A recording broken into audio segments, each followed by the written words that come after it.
Chers amis astronomes, bonsoir. Bienvenue sur la chaîne Fred Astronome. Je suis Frédéric Bertoni et j'espère que vous allez bien.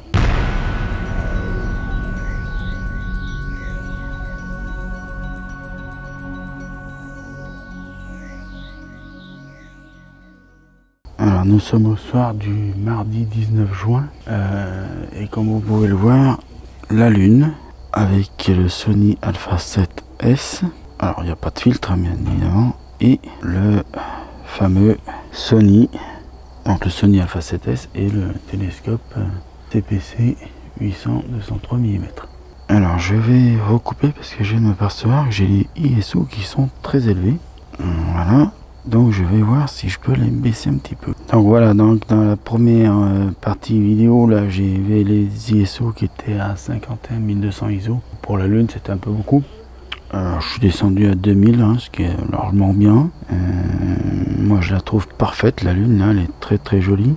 Voilà, donc je redis, je suis avec le Sony Alpha 7S et le CPC 800 de 203 mm de chez Celestron. Alors, il y a ma mère qui est en train de chercher son chat. Ouais, bon, voilà. Je sais pas pourquoi elle fait rentrer les chats, il fait une chaleur à crever. Pauvre chat, il serait bien mieux dehors que dedans, mais enfin bon, ça. Ma mère et ses chats, là-dessus. Donc comme vous le voyez, la Lune est très très jolie, avec ses mers, ses cratères. Est-ce que je vais utiliser une lentille de Barlow? J'en sais rien. Franchement, je sais pas. Moi, je la trouve très jolie, comme ça, hein, plein cadre, plein format. Voilà. Alors, c'est la première... là, c'est la première fois que je fais la Lune avec le Sony Alpha 7S sur le télescope CPC 800 203 mm de Celestron. Alors oui, je regarde de temps en temps parce que mon alignement était parfait il y a 2-3 minutes. Mais alors, j'aurais dû juste dire à Seb Flener, quand tu vois la Lune comme ça, alors tu me diras c'est la Lune, hein. C'est un astre qui est pas très loin par rapport à Jupiter, qui est à, la Lune est à 385 000 de moyenne kilomètres, alors que Jupiter est à 800 millions voire 1 milliard de kilomètres, entre 800 et 1 milliard de kilomètres. Donc tu vois que là, quand tu parles de collimation, en fait, je vais vous révéler une chose. Quand vous avez des astronomes amateurs qui font de la collimation sur leur télescope, c'est que leur télescope, ils en prennent pas soin. Nous avons une très belle Lune, hein, magnifique. Alors, ce soir, elle n'est pas à son premier quartier. Enfin, elle le sera demain, exactement. Demain soir, si je peux, je ressortirai l'instrument, tout ça, si le temps me le permet. J'en profite ce soir parce que normalement, ce soir, je devais rien faire. Que je sais pas si vous avez vu, mais j'avais mis quand même... j'ai fait 2 montages de vidéos. En fait, hier, j'ai tourné 2 vidéos et aujourd'hui, je les ai montées les 2. Et je vous les ai publiées toutes les 2 en même temps. Donc en même temps j'en profite pour vous dire que voilà un autre exemple où la technologie est bonne. C'est vous voyez, avec un télescope, une caméra, on peut faire pas mal de choses. Donc voilà où la technologie elle est bonne. Encore une fois, un bon exemple de technologie est bien utile et utilisé à bon escient par un astronome amateur, moi en l'occurrence. Puis vous en avez plein d'autres sur YouTube qui font pareil que moi, qui partagent avec les instruments qu'ils ont. Il ne faut pas chercher à... comment dire, faut pas chercher à aller chercher des instruments qu'on peut pas se payer. On peut se payer un CPC 800, bah tant mieux, c'est bien. Alors il y a des 203 mm, hein, ça va jusqu'à 235, ça va jusqu'à 300. Après il y en a d'autres, hein, télescopes qui sont bien meilleurs, bien plus chers, machin, tout ça. Après si vous pouvez payer des lunettes qu'on appelle des lunettes astronomiques apochromatiques, genre de chez Takahashi, bah allez-y, hein. Foncez les mecs, foncez les mecs et les filles, tous ceux qui veulent faire de l'astronomie, hommes, femmes, peu importe, bah foncez parce que franchement vous allez vous régaler, hein. Moi j'en ai pas, mais j'ai eu l'occasion de mettre l'œil à l'oculaire de Takahashi, je sais plus quel modèle c'était, mais c'était un beau modèle. Franchement, je me suis régalé, aussi bien en planétaire qu'en ciel profond, je me suis régalé, mais vraiment quoi, c'est une régalade. Donc, alors, ne cherchez pas à aller chercher des instruments hors de prix parfois, que ça vous sert à rien. Vous voyez déjà là, on peut partager notre passion avec, bon alors, Moi je suis un mauvais exemple parce que là si je calcule le prix de tout le matériel que j'ai en train d'utiliser, il y en a pour, est-ce que je vais oser le dire, il y en a presque pour 4500 balles quoi. Et je compte pas le micro à 20 balles que je suis en train d'utiliser. Mais voilà, il y en a pour 4500 balles. Mais il y a un appareil photo qui vaut, que j'ai payé 2000 € nu, environ, hein. Et le télescope que j'ai payé 2500 € nu. Donc ça fait 4500 balles. Plus le power tank qui coûte 219 €. Donc vous voyez, pas la valoche d'oculaire et de filtre là-bas que Celestron m'a coûté presque 300 balles. Mais bon, disons que si je compte tout le matériel que je me sers pour l'astronomie, j'en ai pour presque plus de 6000 balles. Voilà, en tout et pour tout. Donc voilà, ça y est, il y a la rentrée du minou. Le minou, il arrive. Le petit minou, il arrive. Alors, je vais couper 2 secondes pour laisser rentrer le minou. Voilà, allez, je coupe 2 secondes pour laisser rentrer le minou. Donc voilà les amis, je reprends un petit peu mon discours après avoir tenté de faire rentrer le minou. Mais le minou, apparemment, il n'en fait qu'à sa tête, il n'a pas envie de rentrer. Vilain minou. Donc voilà. Donc, je continue un petit peu mon discours sur le fait qu'il n'y a pas besoin d'acheter beaucoup de matériel. Mais il y en a beaucoup qui me demandent ouais, mais pourquoi t'achètes pas un redresseur? Pourquoi t'achètes pas un réducteur? Alors, le problème, c'est que j'ai acheté un télescope qui vaut un certain prix. Et le matériel adapté, alors parce que moi, je ne veux pas aller acheter du matériel qui n'est pas adapté à ce télescope. Je vous le dis, voilà. J'achèterai uniquement du matériel adapté à ce télescope. À part le renvoi coudé que je vais certainement me commander dans pas très longtemps. Parce que je vais me commander un renvoi coudé qui est génial, qui est de chez Orion, mais je vous en parlerai mieux quand je l'aurai. Ce renvoi coudé est génial parce qu'en fait, il n'y a pas de petite vis sur le côté qui se serre. En fait, c'est une bague. Vous la tournez, ça serre, point barre. Votre oculaire, il est serré et point barre. Il y a juste à visser comme si vous vissiez un bouchon de bouteille d'eau. Et à redévisser si vous voulez enlever votre oculaire. Mais je vous le présenterai mieux quand je l'aurai. Je l'ai pas encore commandé. Hein. Je sais pas quand je vais le commander parce qu'il coûte quand même 220 €. Et là, il y en a qui vont dire ah. Par contre, les réducteurs focales, j'en achèterai un certainement parce que pour que mon télescope il ait une meilleure ouverture, il faut que je réduise la focale, la longueur focale. Donc en réduisant la longueur focale, j'aurai une meilleure ouverture du télescope et j'aurai de meilleures possibilités de faire du ciel profond.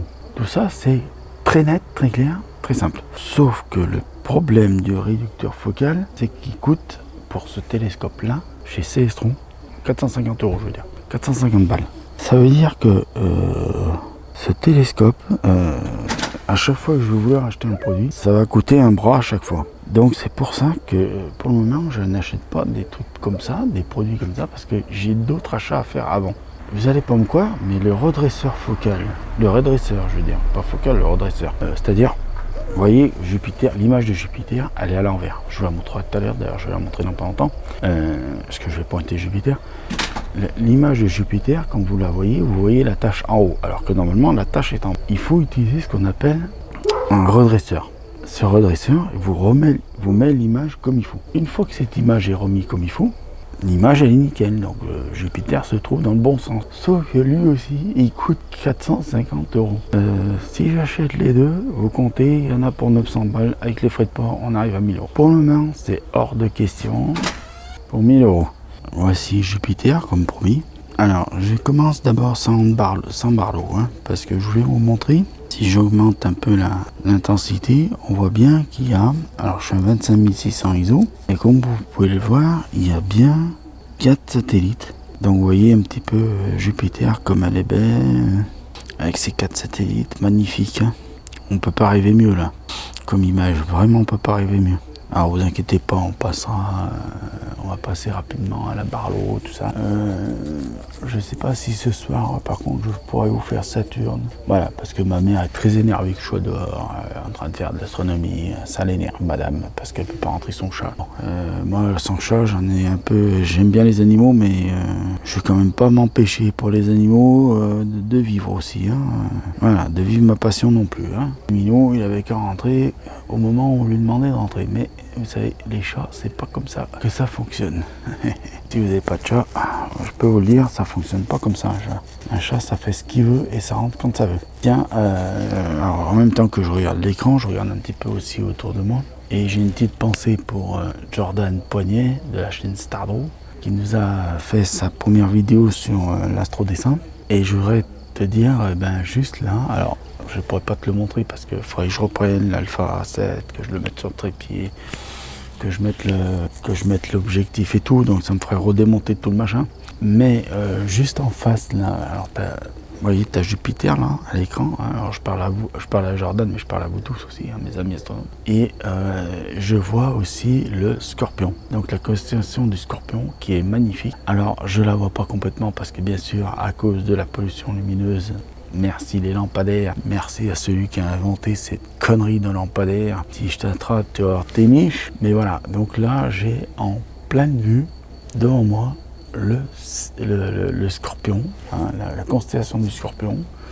Alors je vais décrire ce que je vois, en même temps vous voyez vous Jupiter, mais je vais vous décrire ce que je vois. En fait je vois les deux pinces, voilà, je vois les deux pinces et j'ai, à mon avis, je vais peut-être dire une bêtise, mais à mon avis il y a une grosse étoile brillante bien rouge et à mon avis celle-ci c'est Antares. Alors j'essaierai, je vous promets rien, mais j'essaierai de faire, de voir si je peux vous la pointer dans la soirée, voilà. Mais là pour le moment, on va d'abord s'occuper du planétaire et donc de Jupiter, voilà. Mais c'est magnifique, hein. Ah là là, le Scorpion, il est beau là. Il est il est plein sud, plein sud. Plein sud. Je peux vous promettre qu'il est joli, hein. Donc allez, on va passer à la Marlowe x2, x3 et x5. Vous connaissez le truc, hein, maintenant. Vous avez l'habitude. Allez, c'est parti mon kiki. Alors mes chers amis, oui j'ai mis un peu de temps parce que j'avais un petit peu de réglages à faire. Donc là nous sommes sur la Marlowe 2 fois et nous sommes toujours sur Jupiter et je suis à ISO 1000. Donc Jupiter est très belle ce soir, le ciel est vachement bien dégagé. Ça fait vraiment plaisir d'avoir un ciel comme ça dégagé. Donc le ciel il est encore assez bien dégagé. Il est bien dégagé et assez encore un peu, ouais je dirais qu'il est légèrement encore un peu trop humide pour faire de l'astronomie dans de bonnes conditions, hein. On va pas se mentir. La Lune, elle est maintenant elle est vraiment basse, donc je la vise plus. Là, j'ai Jupiter qui est pas mal. Je vous dis, je vais essayer d'Antares, mais je m'aperçois que par rapport à Jupiter, elle est vraiment basse Antares. Je sais pas si je pourrais vous la montrer comme il faut dans des bonnes conditions, parce que là, elle est basse sur l'horizon quand même. Mais on va essayer, hein. Mais à la fin de l'observation, hein, quand j'aurai fini de passer les différentes Barlow. Donc voilà, et ben c'est Jupiter et on va passer à la Barlow x3. Voilà, là c'est formidable.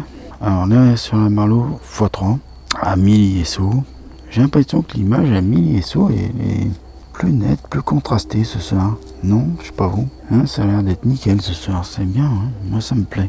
Ça me plaît, voilà. Alors vous voyez, si on bouge un tout petit peu où on se trouve l'instrument, et ben ça fait trembler le dit instrument, hein. Vous voyez, donc c'est assez fragile, hein. Dès que vous mettez une Barlow, oui, c'est pas... Vous avez l'impression qu'elle flotte un petit peu, hein. C'est normal, le télescope il se recadre de temps en temps, oui. Il fait son suivi le télescope, hein. Alors c'est sûr que si j'avais une caméra spécialisée pour le suivi, ce serait vachement mieux, ce serait plus sympathique, parce que on le verrait moins le suivi sur la vidéo, vous comprenez ce que je veux dire?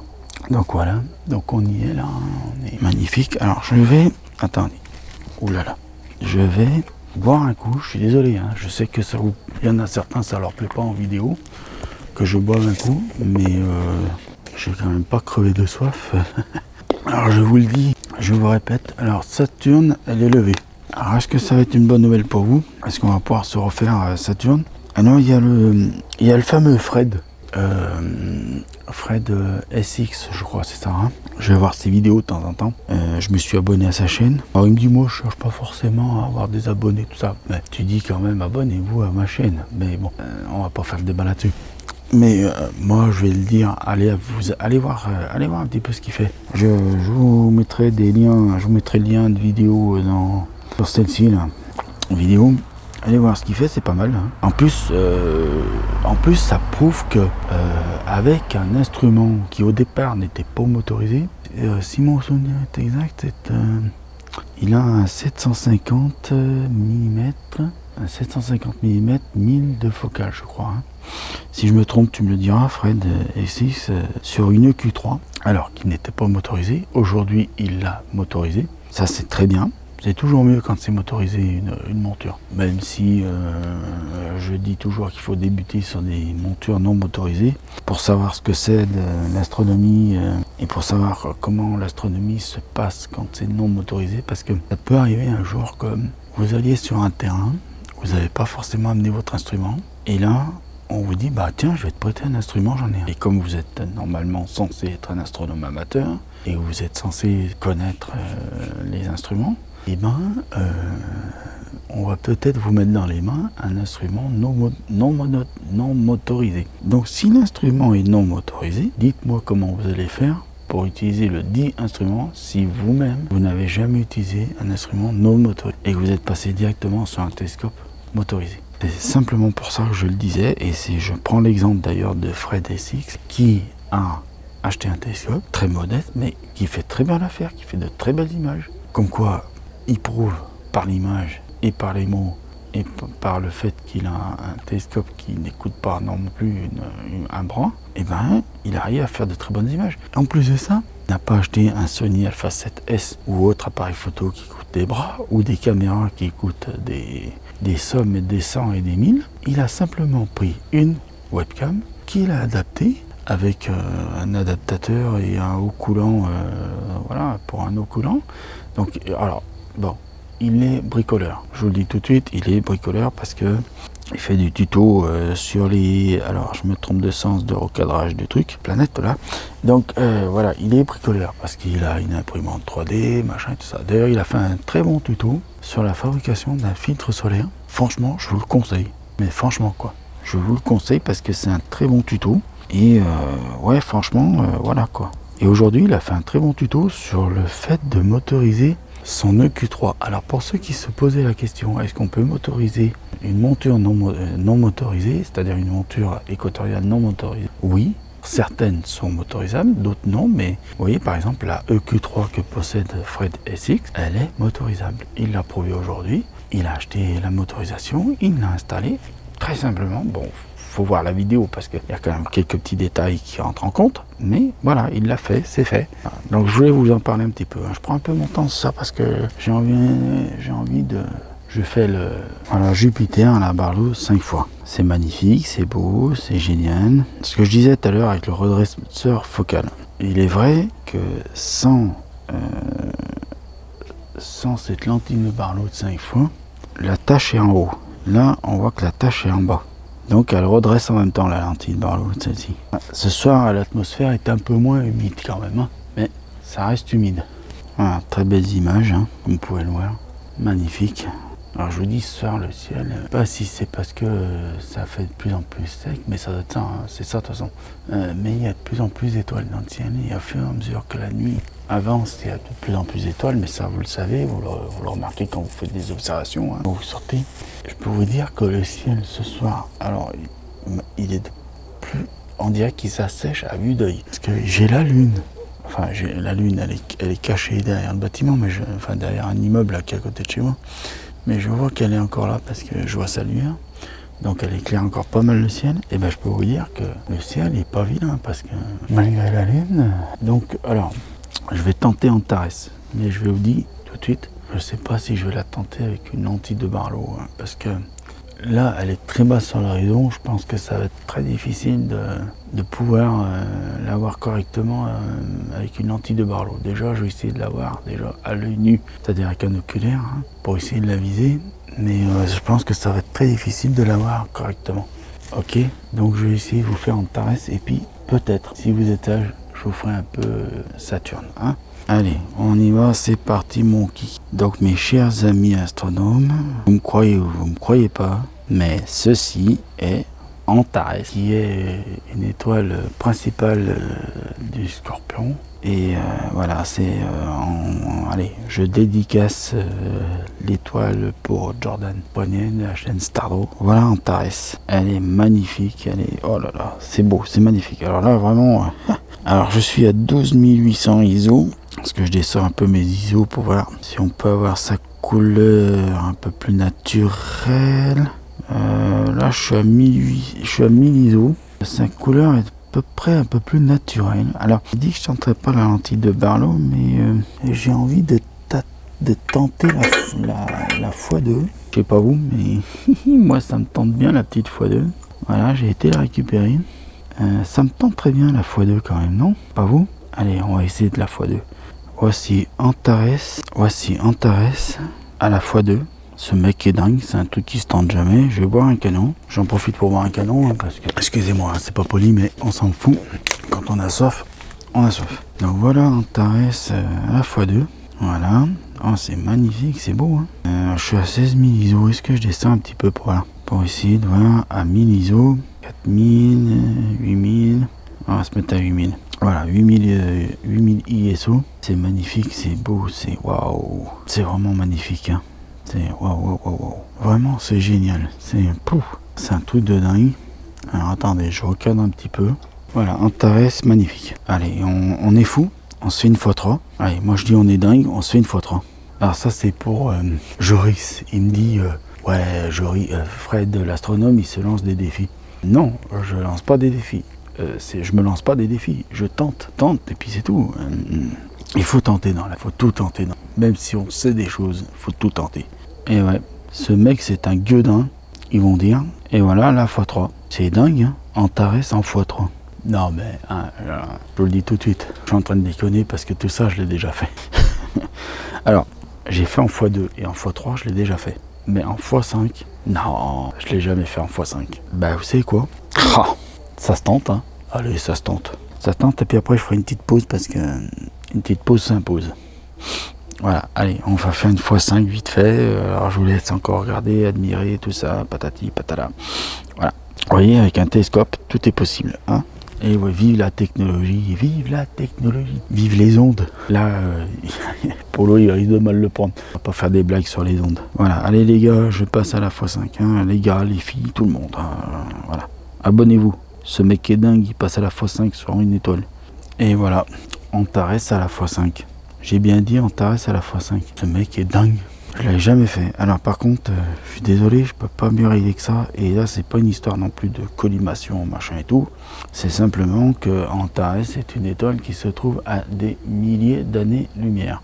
Là, on est hors du système solaire, hein, d'accord? Donc la lumière met déjà des milliers d'années à nous parvenir. Et elle doit arriver sur une atmosphère et la traverser. Donc là, forcément, c'est foutu pour moi. Et c'est foutu pour tous les astronomes. Donc voilà. Après, si vous voulez obtenir des meilleures images d'Antares, eh ben vous vous achetez Hubble télescope, hein, ou le VLT, ou d'autres grands télescopes, les grands binoculaires et tout comme ça. Et là, vous aurez une meilleure image d'Antares. Mais voilà, moi, la meilleure image d'Antares que je peux fournir avec mon matériel. Donc, comme je le disais il y a quelques minutes, la pause s'impose. Je vais faire une petite pause, voilà.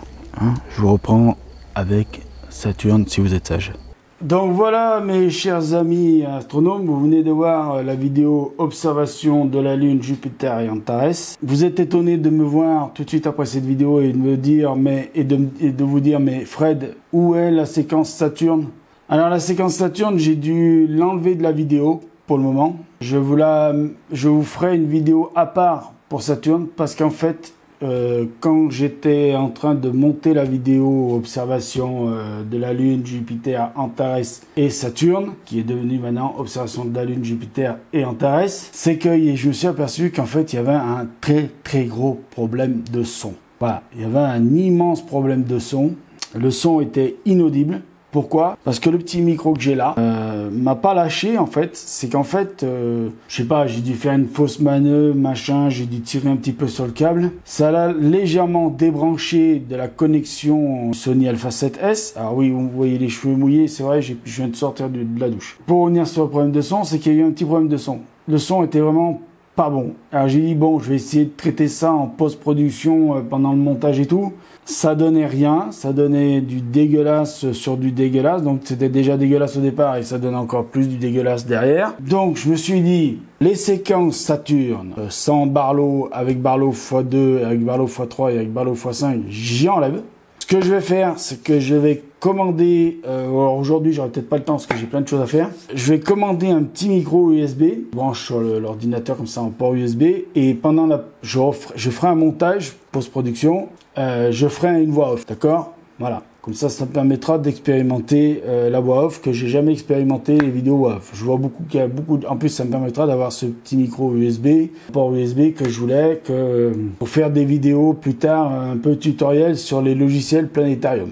Donc ceci dit, j'espère que la vidéo quand même jusqu'à là vous a plu. J'espère que ça vous plaît les vidéos d'observation, j'espère. J'en profite en même temps pour vous dire merci.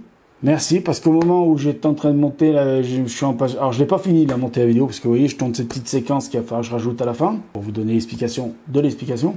Donc là, elle est encore en cours de montage. Hein. Donc elle arrivera bientôt, j'espère le plus vite possible. Pour Saturne, par contre, il faudra attendre un petit peu le temps que je commande le micro et que je le reçoive. J'espère que je vais le recevoir dans les plus brefs délais après la commande. Donc voilà. Qu'est-ce que je voulais vous dire aussi? Oui, je voulais vous dire merci parce que grâce à vous, la chaîne est... Ça y est. Allez, j'ai vu ce matin que la chaîne, alors là on est en début d'après-midi, j'ai pas eu le temps de prendre ma douche ce matin, je l'ai pris tout à l'heure là, il y a quelques temps. J'ai dit tiens, je vais faire une petite pause, je vais prendre ma douche, puis je tournerai la vidéo après. Et donc, oui, donc ce matin j'ai vu que grâce à vous, alors je vérifie, mais normalement, je vérifie en même temps que je vous parle, mais normalement, ça y est, mes vidéos sont remonétisées. Et ça, c'est grâce à vous. Et je vais même vous annoncer quelque chose en live, enfin en live tournage de vidéo. Donc normalement, si je vais, je sais pas si je vais là, non, ça va pas me le mettre là. Enfin bon, je suis remonétisé de toute façon, quoi qu'il arrive. C'est génial, c'est super. Donc voilà, grâce à vous, je suis, alors voilà, je vais pouvoir vérifier si je suis toujours monétisé et je suis redevenu monétisable. Et c'est grâce à vous, mais vraiment grâce à vous. Donc je vais vous annoncer deux choses là. Monétisation activée. Voilà, donc je suis remonétisable. Vous savez très bien que c'est pas le but premier de la chaîne. Vous le savez, je l'ai toujours dit. Par contre, pourquoi je suis content que je sois remonétisable, c'est parce que en fait, ce petit peu d'argent que je vais recevoir sur les vues des vidéos, je cherche pas non plus à me faire sponsoriser à tout prix, mais voilà, si ça peut me faire gagner un tout petit peu d'argent, comme je le disais l'autre fois, quand on me disait pourquoi tu monétises tes vidéos. Bon, ok, super question. Bah, je vois pas pourquoi je le ferais pas. On a la possibilité de le faire. Bon, même si ça rapporte pas 1 milliard d'euros par mois, hein, je plaisante. Mais bon, même si ça rapporte pas non plus des milliards d'euros par an, par mois, ou par année, bon, tant pis. Mais ça rapporte toujours un petit peu de sous. Et ces petits sous-sous, eh ben, je vous le dis franchement, je pourrais l'investir dans du petit matériel. Par exemple, je sais pas moi, un oculaire, un filtre, des trucs comme ça. Voilà, pour améliorer un petit peu le tout, quoi, le matériel que j'ai déjà. Voilà, c'est surtout pour ça. Après, bon, si je gagne pas ça avec, tant pis, c'est pas grave. Bon, c'est juste une petite pub à se taper. D'ailleurs, je vais vous dire, il y a certains navigateurs, vous pouvez sauter les pubs. Hein. Donc, vous faites ce que vous voulez. Donc voilà, vous n'êtes pas obligé non plus de la regarder la pub. Hein. Vous savez, vous faites comme vous voulez. Voilà. Mais je vous annonce que grâce à vous, je suis remonétisable, donc merci. Et là, je suis sur ma chaîne et je vois qu'on est 1181. Formidable. Merci, merci, merci beaucoup. Merci beaucoup. Voilà, je vous le dis, merci beaucoup. On est 1181, je vous le confirme. Voilà, 1181. Mais waouh, merci. Et ça, c'est grâce à vous. Il y en a qui vont me dire, oui, mais tu bosses beaucoup, tu as fait beaucoup de vidéos, tu fais beaucoup de choses. Oui, d'accord, je bosse beaucoup, machin, Mais, comme l'a très bien dit un jour un grand cinéaste dont je ne me rappelle plus le nom, il a dit, vous avez beau mettre des millions et des milliards dans des films et faire des films de fous, si personne ne va les voir, voilà, vous avez tout compris. Hein, si personne ne va voir les films, c'est pareil. C'est comme si moi je faisais des centaines de vidéos et que personne n'y allait voir, ben, y a pas de vues, il n'y a pas de like, il n'y a pas de commentaires et forcément, il n'y a pas d'abonnés. Donc, voilà. Donc, je vais pas faire plus long pour cette fin de vidéo parce que je vois que je suis déjà assez long et que la vidéo est déjà assez longue. Je suis désolé. C'est comme ça. Mais bon, il y a beaucoup de choses à voir, à dire, à expliquer. Donc voilà. Donc, je vous redis que la vidéo Saturne, je vais la faire à part. Voilà. Donc, je vais reprendre que la vidéo en muet. Je vais la monter et je ferai un commentaire en voix off avec un petit micro en USB. Je sais pas, je vais acheter peut-être le Yeti UM1 ou alors il y a un Boya. Il y a un Boya aussi en USB, je regarderai. Donc voilà, je vous remercie d'avoir regardé cette vidéo observation de la Lune, Jupiter et Antares. Et je suis désolé pour cette fin inattendue. Vraiment désolé. Voilà, c'est les aléas du tournage, c'est comme ça. Comme il y en a qui disent, c'est ceux qui font rien, qui n'ont pas de problème. Et ben voilà, ceux qui font beaucoup de choses, parfois ça arrive, il y a des accidents. Voilà, des petits accidents de tournage, ça arrive. Voilà, donc ce sera un petit accident de tournage réglé. à régler. Donc voilà. Mais bon, si vous voulez, il fallait bien que ça m'arrive. Hein. Peut pas être parfait tout le temps. Voilà. Donc je vous remercie d'avoir regardé cette vidéo observation de la Lune, Jupiter et Antares. Je vous remercie vraiment énormément d'être toujours là, aussi nombreux sur la chaîne et de plus en plus nombreux. Et je remercie les 1181 et peut-être quand je mettrai la vidéo, on sera plus. Et ben ceux qui seront venus en plus des 1181, et ben je vous remercie par avance d'être venus. Et je vous dis à tous bienvenue sur ma chaîne. Et je vous dis au revoir, à bientôt, prenez soin de vous, mettez l'œil à l'oculaire parce que là où il y a plein de choses à voir. Je vous dis ciao, bon ciel, au revoir, prenez soin de vous, ciao, il veut plus en finir, au revoir, salut, et on se retrouve bientôt. Il veut plus finir le mec, il veut plus partir. Casse-toi, allez, dégage, on veut voir d'autres vidéos nous, allez, salut, ciao.